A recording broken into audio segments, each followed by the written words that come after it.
You were among the first to announce your campaign even 5 months before the recall, right? How's your campaign building up right now? It's going great. We've been raising money since February. We were raising money actually for the 2023 election. That reset in June when the recall was certified. And so it reset the limits for me, and that actually played to my benefit.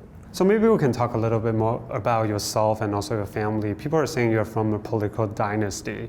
Your grandfather was a mayor, your mom and your cousin were former supervisors, and you personally held several powerful city commissioners' jobs. So did you grow up thinking about becoming a politician?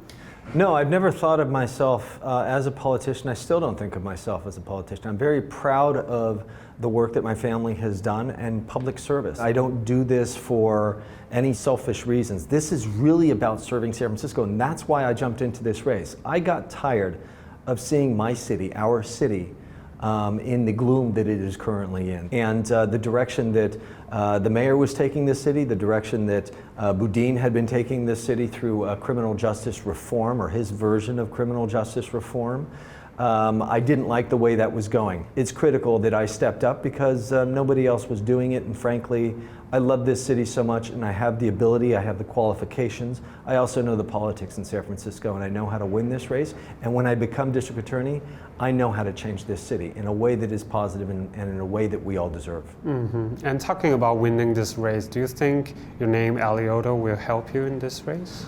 Look, you know, there is some name recognition there, absolutely. But I'm a different version of my mother, Angela Alioto. I'm a different version of my grandfather. But certainly I have some of the qualities, some of the compassion that, you know, that she had, and I've learned a lot tremendously from my grandfather as well. The bottom line is, I'm Joe Alioto Veronese, and I'm here to serve the people of San Francisco and to change San Francisco in a way that serves us all. Former District Attorney Chesa and DA Jenkins, they all said it again and again, you know, it's very hard to pursue hate crime charges. So what's your solution here? I've been doing it for 22 years, and I've gone up against billion-dollar corporations who have millions and millions of dollars of budgets to fight me. I don't have a problem charging hate crimes. I am going to use every lever I have at my disposal as the chief prosecutor of the city and county of San Francisco to make sure San Francisco is safe again. What we have to do is send a signal. We have to send a signal to those thugs that are coming from outside of San Francisco to prey on our Asian community that we're not going to tolerate it. Those thugs that are breaking into cars all over this city, we're not going to tolerate that nonsense. We're going to bring back the misdemeanor division. 1 year in jail is plenty of time to charge on a misdemeanor. That's what Prop 47 gave us, and we'll take it. There are also debates about, you know, the crimes being out of control and people's sense of public safety. Mm-hmm. So for you, what's your sense of the crimes in the city right now? Do you feel safe living here? I'm a former police officer. I feel safe on any block in this city, but that's me. My child does not feel safe on any block in this city. Most people I know do not feel safe on any block in this city. In the political spectrum, where do you think you fall?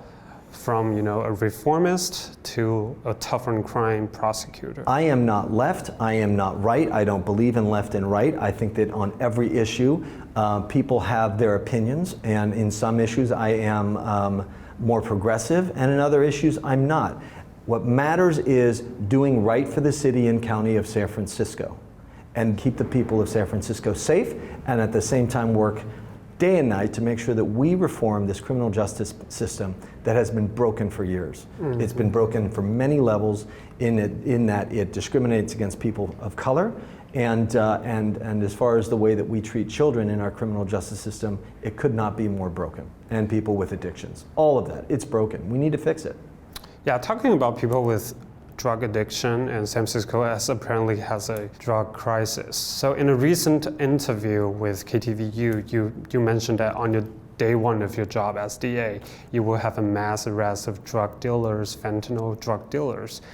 So that seems like part of SFPD's job, not really DA's job. So what do you mean by that statement? Well, I disagree with you. The criminal justice infrastructure of San Francisco is made up of several parts. The customer service branch, the branch that you and I see on the street, the first contact branch, is the police department. One of my first moves as district attorney here in San Francisco will be to place a ballot measure on that puts the appointment authority of the chief of police under the district attorney. Under my administration, the police and the police chief will report to me. I think that the mayor plays politics with the chief of police. I want to depoliticize the police department. It'll be good for their morale. And at the same time, if anything happens with a police officer in San Francisco where they step out, the buck stops with me, the chief prosecutor of this city, and I take full responsibility for it. I'll make sure that bad cops are fired.